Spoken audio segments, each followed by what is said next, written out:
Dear students, welcome to all of you in our PKG group of institutions. Myself, Deepak Saini, Assistant Professor of Applied Science, PKG group of institutions. Basically, today we have to discuss the syllabus of applied chemistry. This syllabus acquire 4 units. First unit acquire atomic and molecular structures. Atomic and molecular structure में basically जो हम discuss करने वाले हैं, इसमें हम atoms and molecule की structures को स्टडी करेंगे कि किस तरह से बेसिकली जो डिफरेंट मॉलिक्यूल्स होते हैं उनकी स्ट्रक्चर्स को हम किस तरह से स्टडी करते हैं।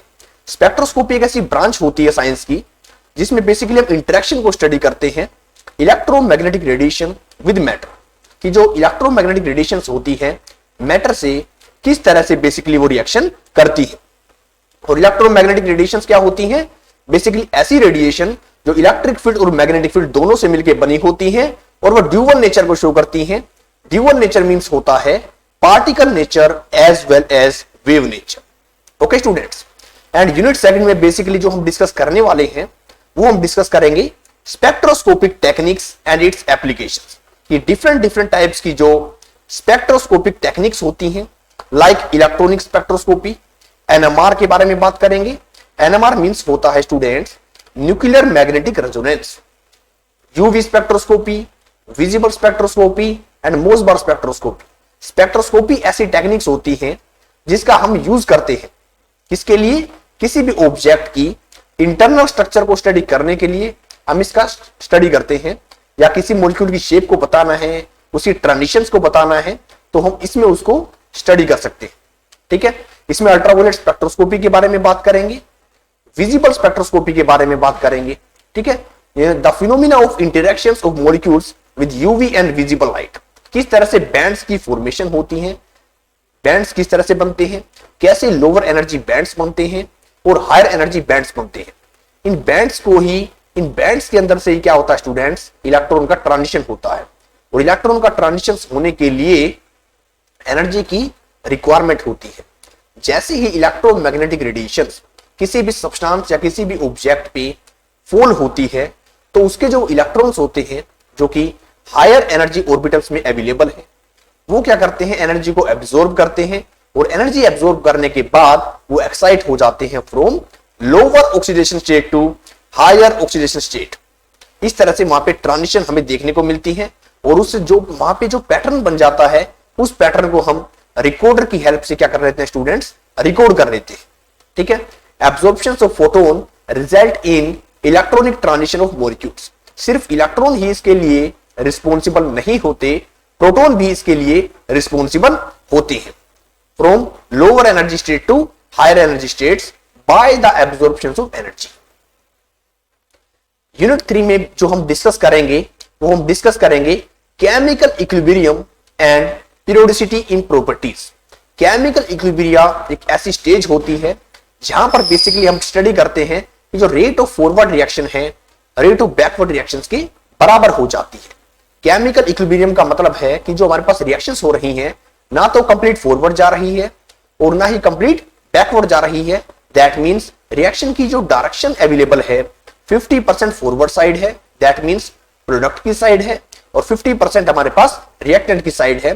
कोई भी रिएक्शन जब कंप्लीट हो रही है तो उसको कंप्लीट होने के लिए अप्रोक्सीमेटली कितना टाइम लग रहा है उसको हम स्टडी करते हैं केमिकल इक्विलिब्रियम में, और वो रिएक्शन कितनी स्टेबल है उसकी स्टेबिलिटी के बारे में हम इसमें बात करेंगे।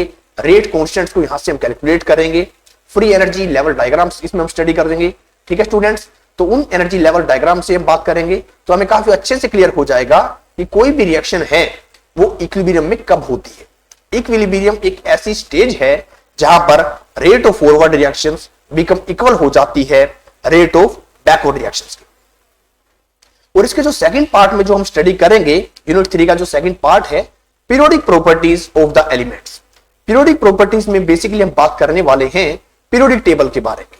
Early versions of periodic tables were constructed by Mendeleev and Meyers. इससे पहले भी जब आपने स्टडी किया होगा डोवेरियर triads, Newlands law of octaves, तो काफी ज्यादा जो साइंटिस्ट अवेलेबल थे जिन्होंने पीरियोडिक टेबल को जनरलाइज करने के लिए उसको प्रिपेयर करने के लिए काफी ज्यादा बड़ा रोल प्ले किया था।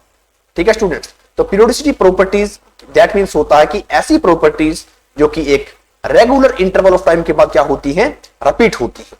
जैसे एटॉमिक साइज के बारे में बात करें, एटॉमिक रेडियस के बारे में बात कर सकते हैं, ठीक है, आयोनाइजेशन एनर्जी के बारे में बात करें, इलेक्ट्रॉन गेन एंथैल्पी के बारे में बात करें, इलेक्ट्रॉन नेगेटिविटी के बारे में बात करें, इनके ट्रेंड्स को हमें स्टडी करना है कि इनका जो ट्रेंड्स बेसिकली होता है वो लेफ्ट से राइट में चेंज कैसे हो रहा है और टॉप टू बॉटम में किस तरह से हो रहा है एलिमेंट्स।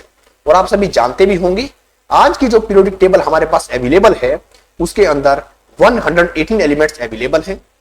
118, उन 118 एलिमेंट में से हमारे पास 92 हमारे पास एलिमेंट्स अवेलेबल हैं, 92 हमारे पास मेटल्स हैं, हमारे पास 22 नॉन मेटल्स हैं और बाकी के जो बचे वो पोर्शन हमारे पास कैसे है, हमारे पास वो मेटलॉइड्स की फॉर्म में अवेलेबल है स्टूडेंट्स। तो इनकी वेरिएशंस को हम स्टडी करेंगे स्ट्रक्चर्स के। नेक्स्ट हम बात करने वाले हैं यूनिट 4 के अंदर स्टीरियोकेमिस्ट्री एंड ऑर्गेनिक रिएक्शंस के बारे में। स्टीरियोकेमिस्ट्री एक ऐसी ब्रांच है, स्टीरियो मींस होता है स्पेस के बारे में स्टडी करना, दैट मींस हम स्पेस के बारे में बात करेंगे, कैसे कोई भी मॉलिक्यूल है वो स्पेस में हमें किस तरह से ऑब्जर्व होता है, और ऑर्गेनिक रिएक्शंस के बारे में। Stereochemistry is the study of 3 dimension structure of molecules. किसी भी मॉलिक्यूल की जो स्ट्रक्चर्स है उसको हम स्टडी करेंगे किसमें, स्टीरियोकेमिस्ट्री के अंदर। It is also defined as the branch of chemistry that concerned with the 3 dimension arrangements of atoms and molecules and the effect of these chemical reactions, कि किस तरह से केमिकल रिएक्शन टेक प्लेस होती है और कैसे कैसे जो मॉलिक्यूल की स्ट्रक्चर्स हैं वो कैसे आपस में चेंज होती है, उसको हम इसमें काफी अच्छे से डिटेल में स्टडी करेंगे।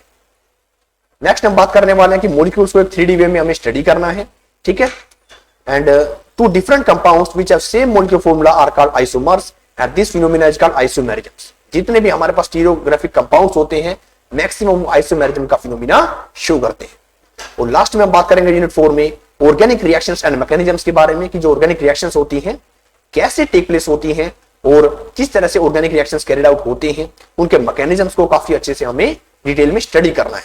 रिएक्शन मैकेनिज्म का मतलब हमारे पास होता है students is the step by step sequence of elementary reactions. Elementary reactions का मतलब होता है जो कि सिंगल स्टेप रिएक्शंस अवेलेबल होती है, that means single step reactions हैं उसी को हमें स्टडी करना है जिसके बीच में केमिकल चेंज टेक प्लेस होता है।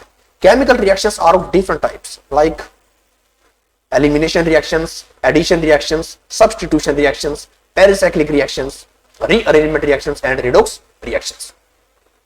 Thank you students for your patience learning.